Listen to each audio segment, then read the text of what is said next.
ನಮಸ್ತೆ ಫ್ರೆಂಡ್ಸ್, ಎಲ್ಲರೂ ಹೇಗಿದ್ದೀರಾ? ಚೆನ್ನಾಗಿದ್ದೀರಾ ಅಂತ ಅಂದ್ಕೊಂಡಿದ್ದೀನಿ. ನಾನು ಕೂಡ ಚೆನ್ನಾಗಿದ್ದೀನಿ ಫ್ರೆಂಡ್ಸ್.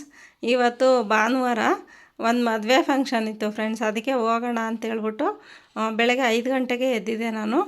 5 ಗಂಟೆಗೆ ಎದ್ಬಿಟ್ಟು ರೆಡಿ ಆಗಿದ್ದೀನಿ. ಎಲ್ಲ ರೆಡಿ ಆಗೋ ಅಷ್ಟರಲ್ಲಿ 7:30 ಆಗೋಗೈತೆ.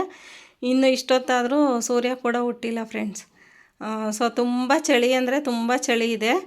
ಸೊ ಇಲ್ಲೇ ನಮ್ಮನೆಯಿಂದ ಒಂದು 2 ಅವರ್ ಜರ್ನಿ ಆಗುತ್ತೆ. ಅವರಿರೋದು ಮಾದನಾಯಕನಹಳ್ಳಿ ಅಂತ, ಅಲ್ಲಿರೋದು ಮದುವೆ. ಸೊ ಅಲ್ಲಿಗೆ ಹೋಗ್ತಿದ್ದೀನಿ. ಈ ಚಳಿಲಿ ಹೆಂಗಪ್ಪ ಹೋಗೋದು ಅಲ್ಲಿಗೆ ಅಂತ ಅನ್ನಿಸ್ತಿದೆ ಫ್ರೆಂಡ್ಸ್. ನನಗೆ ಸಿಕ್ಕಾಬಟ್ಟೆ ಚಳಿ ಇದೆ. ಇವಾಗ ಮನೆಯಿಂದ ಹೊರಡ್ತಾ ಇದ್ದೀನಿ.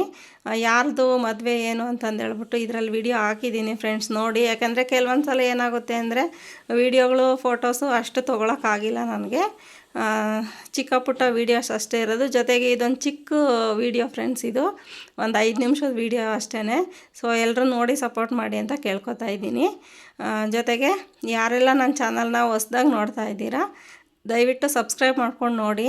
ನಿಮ್ಗೆ ಏನು ಅನಿಸುತ್ತೆ ಅಂತ ಲಾಸ್ಟಲ್ಲಿ ಕಮೆಂಟ್ ಮಾಡಿ, ಶೇರ್ ಮಾಡಿ. ಜೊತೆಗೆ ಇವಾಗ ಟೈಮ್ ಆಗಿದೆ ಫ್ರೆಂಡ್ಸ್. ನನ್ನ ಫ್ರೆಂಡ್ಸ್ ಕೂಡ ಕಾಯ್ತಿದ್ದಾರೆ. ಎಲ್ಲರೂ ಜೊತೆಗೆ ಹೋಗ್ತಾ ಇದ್ದೀವಿ. ಅವ್ರು ಕೂಡ ಫೋನ್ ಮಾಡಿ ಹೇಳಿದರು. 5:30ಗೆ ಫೋನ್ ಮಾಡಿದರು ನನಗೆ. ಅವರು ಕೂಡ ಬರ್ತಾ ಇದ್ದಾರೆ. ಅವ್ರ ಜೊತೆ ಎಲ್ಲ ಹೋಗ್ತಾ ಇದ್ದೀನಿ. ದಯವಿಟ್ಟು ಈ ವಿಡಿಯೋನ ನೋಡಿ, ಎಲ್ರಿಗೂ ಶೇರ್ ಮಾಡಿ. ಐಪ್ ಪಾಯಿಂಟ್ ಅಂತ ಬರುತ್ತೆ, ಅದನ್ನು ಕೊಡೋದನ್ನು ಮರಿಬೇಡಿ ಫ್ರೆಂಡ್ಸ್. ಪ್ರಕಾಶ್ ಅಣ್ಣ ಮತ್ತು ಕೆಂಪಮ್ಮ ಅಂತ ಇದ್ದರು ಫ್ರೆಂಡ್ಸ್. ಅಂದರೆ ನಮ್ಮದು ತುಂಬ ಜನ ಇದ್ದೀವಿ, ಎಲ್ಲ ಒಂದೇ ಕಡೆ ಇದ್ದಿದ್ದು. ಇವಾಗ ಸ್ವಲ್ಪ ಅಲ್ಲಲ್ಲಿ ಡಿವೈಡ್ ಆಗಿದ್ದೀವಿ. ಮುಂಚೆ ಎಲ್ಲ 20 ವರ್ಷದಿಂದ ಒಂದೇ ಕಡೆ ಇದ್ದಿದ್ದರಿಂದ ಒಂಥರ ಫ್ಯಾಮಿಲಿ ಅವ್ರ ಥರನೇ ಆಗಿದ್ದೀವಿ.